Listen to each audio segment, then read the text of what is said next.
రాజులకు రాజు ప్రభులో ప్రభు అయిన యేసుక్రీస్తు నామంన మీకు శుభములు. ఈరోజు దేవుడు మనకు అనుగ్రహించిన వాక్య ధ్యానము ప్రవక్త అయిన యెషయా రాసిన గ్రంథము 66వ అధ్యాయము 13వ వచనము.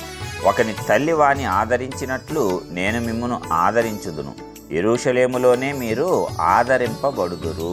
ప్రియులారా, ఈ వాక్య ధ్యానాన్ని మనం పరిశీలించినప్పుడు దేవుడు చెప్తున్నటువంటి మాట, ఒకని తల్లి వాని ఆదరించినట్లు నేను మిమ్మును ఆదరించుదును. మరి ఈ ప్రపంచంలో అందరికంటే అత్యధికంగా ప్రేమ వాత్సల్యత చూపించేది తల్లి ప్రేమే. అన్నిటికంటే గొప్ప ప్రేమగా తల్లి యొక్క ప్రేమను మనము తెలియజెప్తాం. కాబట్టి ఆ తల్లి ఒకరిని ఆదరించినట్లు నేను మిమ్మును ఆదరిస్తాను. తల్లి బిడ్డల్ని ఎలాగైతే ఆదరిస్తుందో, వారు ఎంత చెడిపోయిన వారైనా సరే ఎంత ప్రేమ చూపిస్తుందో అలాంటి ప్రేమ, అంతకంటే ఎక్కువ ప్రేమ నేను చూపిస్తాను అని దేవుడు చెప్తున్నాడు. నేను అలాగా ఆదరిస్తాను అని చెప్తున్నాడు. నేను కూడా మిమ్మల్ని ఏమీ త్రోసివేయను, మిమ్మల్ని ఏమీ శిక్షించను, మిమ్మల్ని ఆదరిస్తాను అని దేవుడు మనకు వాగ్దానం చేస్తున్నాడు. యెరూషలేములోనే మీరు ఆదరింపబడుదురు. ప్రస్తుత యెరూషలేము అంటే ఏమిటి? సంఘము. అందుకే సంఘాన్ని విడనాడకూడదు. సంఘంలో ఆదరణ దొరుకుతుంది, సంఘంలో విమోచనకు దొరుకుతుంది, సంఘంలో సమస్తము కూడా మనకు నెమ్మది కలుగుతుంది. దేవుడు ఆ రీతిగా తన యొక్క సంఘాన్ని హెచ్చిస్తున్నాడు. కాబట్టి మనమందరము కూడా సంఘాన్ని, సహవాసాన్ని మానివేయకూడదు. దేవుని సన్నిధానములో మనకు దొరికేటువంటి నెమ్మది, ఆదరణ, విశ్రాంతి ఇక ఎక్కడా కూడా మనకు దొరకదు. కాబట్టి దేవుడు చెప్తున్నాడు, ఒకని తల్లి వాని ఆదరించినట్లు నేను మిమ్మును ఆదరించుదును, యెరూషలేములోనే అనగా సంఘములోనే మీరు ఆదరింపబడుదురు అని చెప్తున్నాడు. కాబట్టి మనము చేయవలసిందేంటి? సంఘముతో సహవాసము, దేవునితో సహవాసము.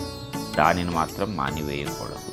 తల్లి తండ్రి కంటే అత్యధికంగా మనల్ని ప్రేమించేటువంటి దేవుడు మనకు ఉన్నాడు అనేటువంటి సత్యాన్ని కూడా మనం ఎన్నడూ మర్చిపోకూడదు.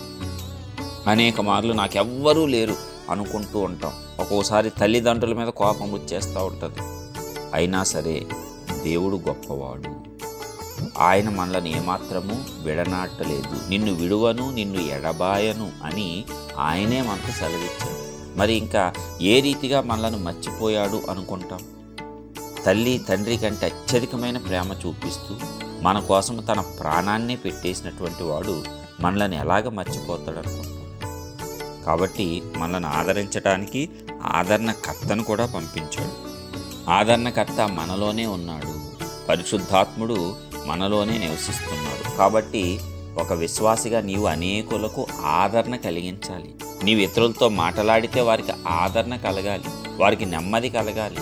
వారు ఎంతో నిబ్బరము కలిగి చక్కగా ఆ యొక్క దుఃఖాన్ని వదిలిపెట్టి రావాలి. అట్టి రీతిగా మన యొక్క ప్రవర్తన, మాట, తీరు ఉండాలి. ఎందుకంటే మనలో ఉన్నవాడు లోకంలో ఉన్నవానికంటే గొప్పవాడు. గొప్ప ఆత్మను కలిగి ఉండి క్రీస్తును అంగీకరించినటువంటి వారిగా మనము అనేకులను ఆదరింపవలసినటువంటి వారమై ఉన్నాము. అనేకులను సంఘానికి నడిపింపవలసిన వారముగా ఉన్నాం. ఇది మనందరి యొక్క బాధ్యత, కర్తవ్యం.